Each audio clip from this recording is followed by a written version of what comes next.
যে পয়েন্টটি নিয়ে আমি আলোচনা করব মনে করেছি, এই বিষয়ে আমার একটা বই রয়েছে, সেটা হচ্ছে আরাফাত দিনের সিয়াম ফিকহি পর্যালোচনা। আমার সময় আমাকে সাপোর্ট করেনি। সেটা হচ্ছে এই, আমার বন্ধুগণ, আরাফার দিনের সিয়াম এটা কি বাংলাদেশ টাইম বা বাংলাদেশের মুন সাইটিং অনুযায়ী, বাংলাদেশের চাঁদ দেখা অনুযায়ী আপনি এটা কি 9 তারিখে পালন করবেন, নাকি আপনি আরাফার দিবস, আরাফা যেদিন হাজী সাহেবগণ উপস্থিত হয়ে থাকেন সেদিন পালন করবেন? এই মাসআলার মধ্যে মুতাকাদ্দিমিন আলেমদের মধ্যে, পূর্ববর্তী আলেমদের মধ্যে কোনো খেলাফ পাওয়া যায়নি। পূর্ববর্তী আলেমদের মধ্যে কোনো খেলাফ পাওয়া যায়নি। বর্তমান যুগের আলেমদের মধ্যে, খুব কাছাকাছি সময়ের আলেমদের মধ্যে এই মাসআলায় খেলাফ হয়েছে। শেখ ইবনে উসাইমিন রাহিমাহুল্লাহ তাআলা সহ গুটি কয়েক আলেম এই কথা বলেছেন যে প্রত্যেকটি অঞ্চলের মানুষগুলো ওই এলাকার চাঁদ দেখা অনুযায়ী কি করবে, তারা আরাফার সিয়াম পালন করবে। শেখ আব্দুল আজিজ আব্দুল্লাহ বিন বাজ রহমতুল্লাহ বলেছেন, না, আরাফার ময়দানে হাজী সাহেবগঞ্জ যখন উপস্থিত হবেন তখনই সিয়াম পালন করবেন।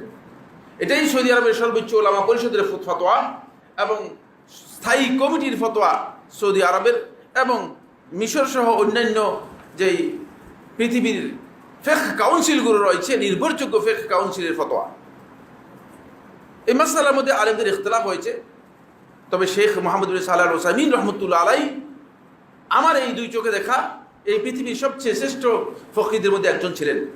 শেখ রহমতুল্লাহ আলাইয়ের কাছে আমি নিজে একাধিকবার তার দার্সে বহুবার বসেছি। এমনকি একটি প্রোগ্রামে আমি শেখ রহমতুল্লাহ আলাইয়ের বাড়িতেও গিয়েছিলাম। ঈদের দিন আমি সেই এলাকায় ঈদ করেছিলাম একটা প্রোগ্রামে, তখন শেখ রহমতুল্লাহ আলাইয়ের বাড়িতেও আমি গিয়েছিলাম। যে সমস্ত আলেমদেরকে আমি দেখেছি, এই পৃথিবীতে যাদের ফিকহের উপরে সবচেয়ে বেশি অগাধ নলেজ রয়েছে, তাদের মধ্যে ইজতিহাদের যে মর্তবা রয়েছে, এই মর্তবায় উত্তীর্ণ আলেমদের মধ্যে শেখ মোহাম্মদ সালেহ আল উসাইমিন রহমতুল্লাহ আলাই একজন। কিন্তু শেখ রহমতুল্লাহ আলাই এই মাসআলার মধ্যে তিনি বলেছেন যে প্রত্যেকটা এলাকায় তারা তাদের চাঁদ দেখা অনুযায়ী জিলহজের 9 তারিখ সিয়াম পালন করবে। এই মাসআলাটি শেখ রহমতুল্লাহ আলাই শুদ্ধ হয়নি, সঠিক নয়। মিম্বর থেকে বলে দিচ্ছি, এই মাসআলাটি সঠিক নয়। এর অনেকগুলো বিস্তারিত কারণ আমি আমার ফিকহি পর্যালোচনার মধ্যে উল্লেখ করেছি। তার কারণ হচ্ছে রাসূলুল্লাহ সাল্লাল্লাহু আলাইহি ওয়াসাল্লামকে আরাফার সিয়াম সম্পর্কে জিজ্ঞেস করা হয়েছে। রাসূলুল্লাহ সাল্লাল্লাহু আলাইহি ওয়াসাল্লামকে এই কথা বলা হয় নাই যে জিলহজ মাসের 9 তারিখের সিয়ামের ব্যাপারে প্রশ্ন করা হয়নি। রাসূলুল্লাহ সাল্লাল্লাহু আলাইহি ওয়াসাল্লাম যে ফজিলত বর্ণনা করেছেন সেটা ইয়মে আরাফার ফজিলত বর্ণনা করেছেন। রাসূলুল্লাহ সাল্লাল্লাহু আলাইহি ওয়াসাল্লাম জিলহজ মাসের 9 তারিখের সিয়ামের ফজিলত বর্ণনা করেননি। এই কারণেই মূলত যদি কোনো কারণে আরাফার ময়দানে যেদিন হাজী সাহেবগণ উপস্থিত হয়েছেন, এই দিন কোনো ব্যক্তি যদি উপস্থিত না হয়ে তিনি বলেন যে আমি আজকে আরাফার ময়দানে উপস্থিত হলাম না, আমি আগামীকাল উপস্থিত হব, যেহেতু বাংলাদেশে আমরা হাজী সাহেবদের 9 তারিখ হচ্ছে কি একদিন পরে, বাংলাদেশে আমাদের হাজী সাহেবদের একদিন পরে, যদি তিনি একদিন পরে বাংলাদেশি হাজিরা আছে একদিন পরে গিয়ে আরাফার ময়দানে উপস্থিত হন, পৃথিবীর সমস্ত আলেমদের ঐক্যমত্যে তার হজ হবে না। হবে কিনা? হজ হবে কিনা? হজ হবে না।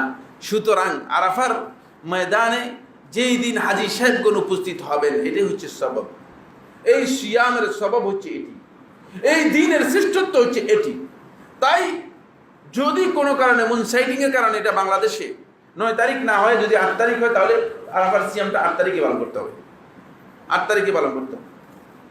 আপনি মানে অনেক আলেম আমাদের দেশে এটা ফতোয়া দিচ্ছেন এবং এই ফতোয়া ভুল। তার কারণ হচ্ছে উসুলের দিক থেকে এবং ফিকহের দিক থেকে, দুই দিক থেকেই ভুল। উসুলের দিক থেকে এটা ভুল হচ্ছে, সববটা হচ্ছে, কারণটা হচ্ছে উকুফ বে আরাফা, আরাফার অবস্থান করা। তো হাজী সাহেব আরাফার অবস্থান থেকে যখন চলে যাবেন, তখন মুজদালিফায় চলে যাবেন, তখন পৃথিবীর কোনো আলেম এই দিনকে আরাফার দিন বলবে না, এটা আরাফার দিন সাব্যস্ত হবে না। আর ইজা ফাতাস সাবাবু ফাতাল মুসাব্বাব, যারা ফিকহুল ইসলামীতে উসুল পড়েছেন তাদের বুঝার কথা, যদি কোনো কারণে সবব দূর হয়ে যায়, সবব কি হয়ে যায়, ফাউত হয়ে যায়, দূর হয়ে যায়, তাহলে মুসাব্বাব ওই সববের কারণে যে হুকুমটা এসেছিল হুকুমটাও কি হয়ে যাবে, হুকুমটাও বাদ হয়ে যাবে, হুকুমটা থাকবে না। সুতরাং যদি আরাফার ময়দানের উকুফ না থাকে, তাহলে সেই দিনের সিয়াম ফজিলতের বিষয় হবে না। এটা এই বিশুদ্ধ বক্তব্য। এই ক্ষেত্রে শয়তান আমাদেরকে একটা ভালো ফক্কর পেয়েছে, কারণ এটা গুরুত্বপূর্ণ দিন। তো যেহেতু একটা সিয়াম পালন করবেন, আপনার কি হবে? 2 বছরের আপনার গুনাহ মাফ হয়ে যাবে। 2 বছরের মধ্যে আপনি খেয়াল করেছেন কিনা, 1 বছর হলো গত বছরের গুনাহ আছে, গত বছর কি আছে, কিন্তু আগামী বছর গুনাহ আছে কিনা আপনার? না, গুনাহ তো নেই, আমল নামাই নেই, গুনাহ থাকবে করতে। খুব ভালো করে বুঝেন, আপনার আমল নামাও নেই, গুনাহও নেই, আগামী বছর আমল নামাও নেই, গুনাহও নেই। এর অর্থ হচ্ছে আগামী বছর আপনার গুনাহগুলো ক্ষমা করবেন, এর জন্য যতটুকু সওয়াব দেওয়া দরকার ততটুকু সওয়াব আল্লাহ তাআলা আপনার আমলনামায় দিয়ে দিবেন। বুঝতে পেরেছেন? কারণ আগামী বছর যদি না বাঁচেন, নাও বাঁচতে পারেন। বুঝতে পেরেছেন?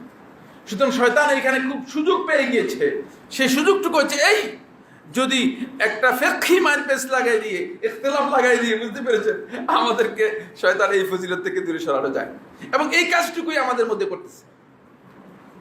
ফিকহি ইখতিলাফের দরকার নেই, এই ইখতিলাফে আপনার যাওয়ার দরকার নেই, এই ইখতিলাফে আপনি যাবেনই না। বরং আপনি যেই দিন ইয়মে আরাফা হিসেবে ঘোষণা করা হয়েছে, অথরিটির মাধ্যমে ঘোষণা করা হয়।